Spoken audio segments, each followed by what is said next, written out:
Salut à tous, c'est NS55, donc aujourd'hui petite vidéo. On a après le 35, je suis en train de réparer, vous savez, j'ai Joe qui est tombé dedans. Donc là, j'ai un peu avancé hors caméra parce que voilà, j'ai démonté le siège et j'ai démonté tous les petits boulons qui tenaient. Donc la fixation du haut, c'est un peu comme le pony, sauf que c'est un peu plus gros. Où est-ce qu'on a les bras de relevage que j'ai démonté, qui lèvent le relevage ici. Par contre ça c'est bizarre que... Ouais. Et on va pouvoir le démonter. Donc là normalement il est censé venir, il a bougé tout à l'heure. Ouais, il doit venir. Et surtout on va pouvoir regarder pourquoi est-ce que cette pièce là elle fait ça. Ça par contre c'est bizarre. Normalement là il y a une petite vis et je sais pas, c'est étrange. Bon bref, donc on va essayer de le lever. Je pense que ça doit faire son poids quand même. Et on va pouvoir regarder pourquoi est-ce que le relevage surtout ne marche pas. Bon allez, on va le lever. Oh il a bougé donc déjà le joint il était... Oh putain, ça fait son poids quand même. Hein. On va pas le sortir. Ah oui. Qu'est-ce que je pourrais fixer pour le tenir? Ah c'est tout beau là-dedans. C'est même en très bon état, on croirait que c'est neuf. Ouais. Pas attaché au volant, hein. Pas faire chier. Hop. T'as rien qui tient parce que s'il tombe, tu vois, il pète les doigts, c'est sûr. Attends, je sais pas combien ça pèse, mais je pense qu'on est au moins dans les 40 kg.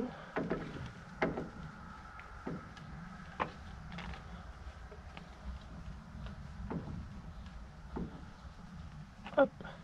Ah là, tu tiens là. Tu tiens pas. Putain. Bon, je vais l'enlever, hein, c'est tout. Hein. On va l'enlever, hein. On va se péter de l'eau, mais on va l'enlever. On va l'enlever, on va l'enlever, on va l'enlever.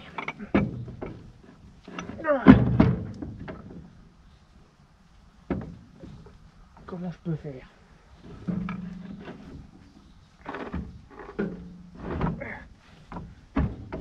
Putain, quand tu racontes. Bouger. Hop. Voilà. Ça fait son poids, hein, faut pas rêver.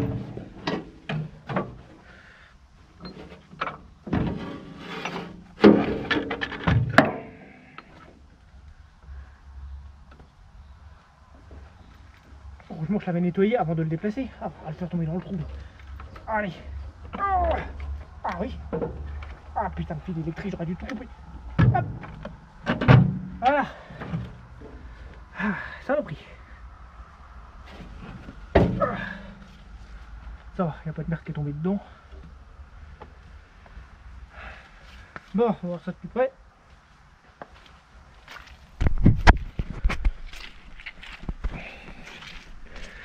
Alors, ouais, c'est plutôt en bon état. Tiens, là on a le différentiel, le pont, l'arrière, l'arbre, le système pour la prise de force. Ah, ça s'enclenche en bas. Bon, faudrait vider. Ah, mon tuyau! Mon tuyau! Ah oui, il est tout rouillé là-haut. C'est vraiment le petit joint qui a lâché. Et lui, il doit se piquer là-dedans quelque part. Bon, sinon, je vais vider l'huile, hein, c'est pas le problème. Comme ça, je verrai s'il y a de la merde dans le fond. Ouais, on va vider l'huile, ça sera plus simple. Bon, on va vider l'ensemble. Donc, pour vider l'ensemble, on va desserrer celui-là. Alors, vous allez me dire pourquoi je fais ça d'or. Bon, alors c'est une question toute bête en fait. C'est que je me suis dit, le tuyau, je sais pas, sauf s'il va tomber dans des pignons ou une connerie comme ça. Donc, pour éviter de tout casser, j'ai préféré faire ça d'or que de le remettre en route pour le ramener au garage.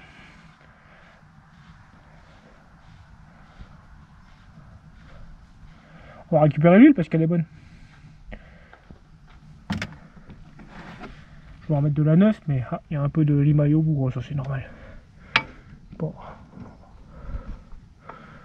Un peu beaucoup, mais bon, pas dramatique. On mettra de l'huile neuve.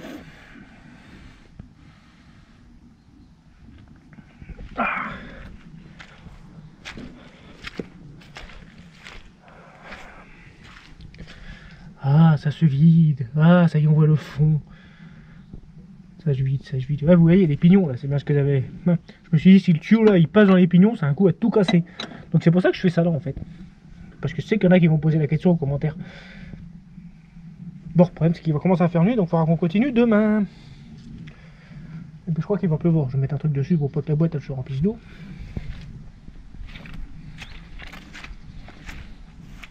Il doit y avoir à peu près 20 litres, je pense, dedans.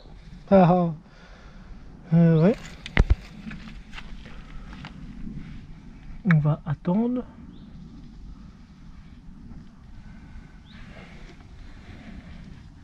comme ça on pourra regarder. Ouais, il y a un peu de limaille quand même. Bon, c'est toujours normal qu'il y ait un peu de limaille. Oh, ça va, ça va. Pour un engin qui a quel âge, 60 ans, ça va. C'est les heures, je sais pas quelle heure il a, étant donné qu'il n'y a plus rien indiqué au compteur. C'est tout noir, alors je sais pas les heures qu'il a.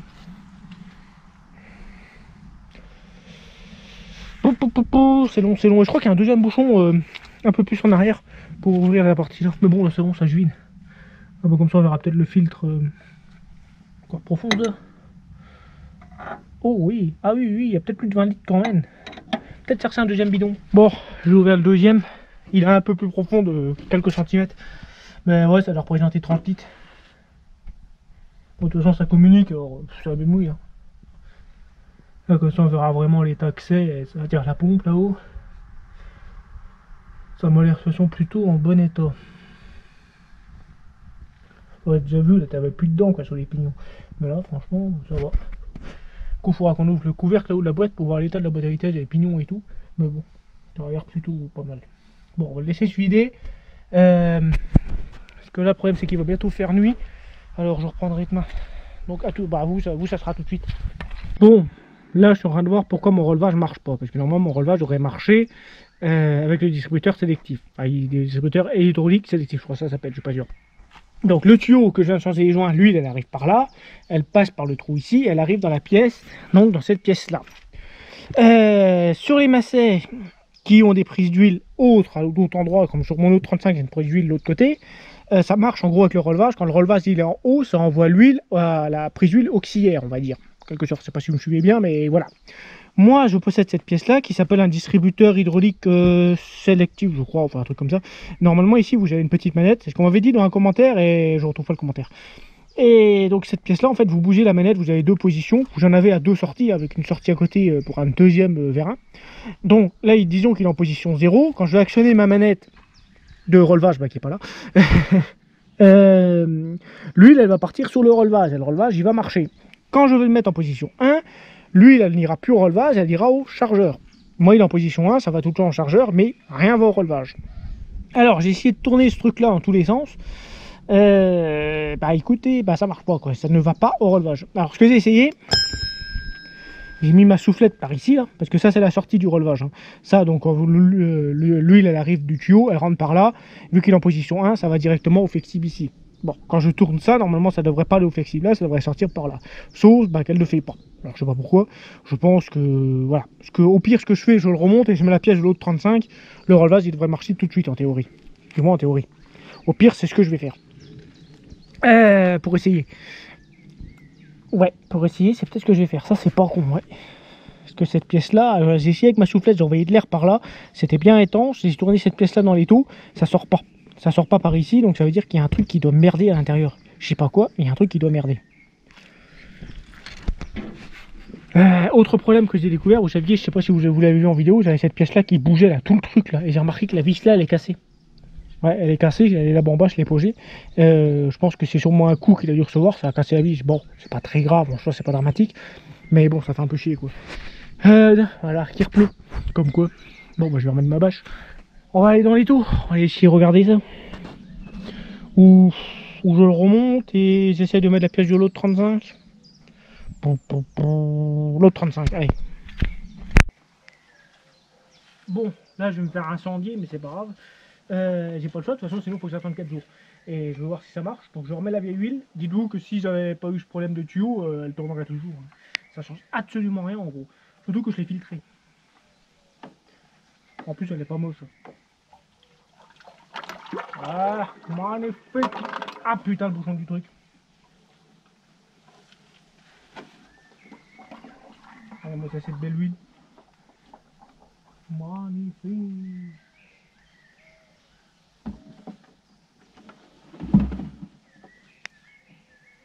Le bouchon. Ça, c'est belle huile quand même.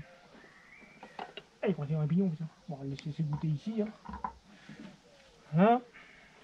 On va chercher le deuxième.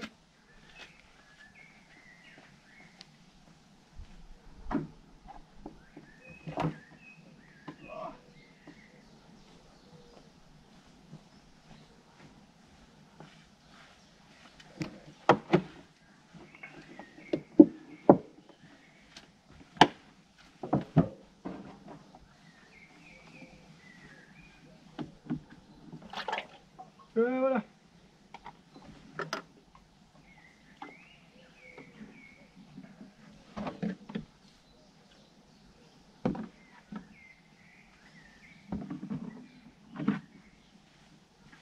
De toute façon, mardi, je vais rechercher de la neuf, mardi ou mercredi.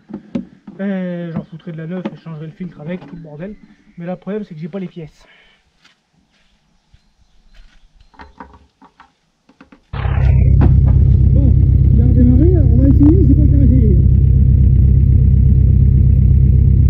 Ah, ça marche! Wouhou! Voilà, c'était bien le tuyau. Mais comme vous voyez, le revin, lui, il marche pas. En fait, il faut tourner ça, mais moi, ça marche pas, j'ai essayé. Alors, attendez. Alors, arrêtez, hyperponique. Ah, parce que le 35 avait plus de batterie. Ah, batterie de merde, faut que je la change. Alors, on va changer la pièce là, et on va mettre la pièce de l'autre 35, qui n'a pas la sortie flexible. Ce qui fait que lui, il ira directement au relevage. On va voir. Et si le relevage il marche, c'est qu'il y a bien un problème avec ça. Je le laisse tourner. Ouais, le temps d'aller. Ah bah non, je l'ai ramené, ça reste là comme là. J'enlève de là parce que là c'est boueux à chier. Là l'autre pièce, vous voyez, lui elle rentre par là et elle sort par là direction le relevage. Donc on va venir la mettre ici. Bah normalement je peux la démonter sans rien toucher aussi. Bon, on le retrouve, j'inverse les pièces. Bon, on a inversé les pièces. Et là regardez, le relevage il marche. Donc c'est bien ça qui déconne. Bon, on se retrouve pour la fin de la vidéo. Alors je sais pas ce qui s'est passé sur les deux dernières séquences du son. Le son de la vidéo est comme sourd, je sais pas. Peut-être de la merde sur l'enceinte, sur l'ampli de la caméra, je sais pas. Bon, donc pour terminer cette vidéo, j'ai démonté le chargeur et j'ai mis la fendeuse derrière. Vous avez vu le short de hier. J'ai trouvé un cardan, tout depuis, il a tourné 3 heures hier. Franchement nickel, la fendeuse, relevage, tout parfait derrière le 35. Pour le chargeur, ce que je vais faire, faut que je regarde cette pièce là, pourquoi est-ce qu'elle merde. Sûrement grippé à l'intérieur, ça doit pas tourner ou je sais pas trop quoi, je vais le démonter. Donc je vais démonter le chargeur pour pouvoir circuler parce que bah voilà. Donc là le prochain truc qu'il faut que je fasse, c'est aller sortir l'huile pour faire la vidange de la boîte et du pont. J'ai obligé de remettre la vieille huile, tout est fermé depuis 5 jours. Donc voilà quoi. Bah c'est tout. Donc s'il arrêterait de pleuvoir, ça serait bien, je pourrais essayer d'aller fendre au bois avec le Massey 35. Première sortie au bois avec, ça fera une belle vidéo je pense, on verra bien. S'il fait beau, ça c'est le problème. Voilà. Bon bah écoutez les amis, hein, pour cette petite vidéo mécanique, si ça vous a plu, vous savez ce qu'il faut faire. Et on se dit à très bientôt. Salut!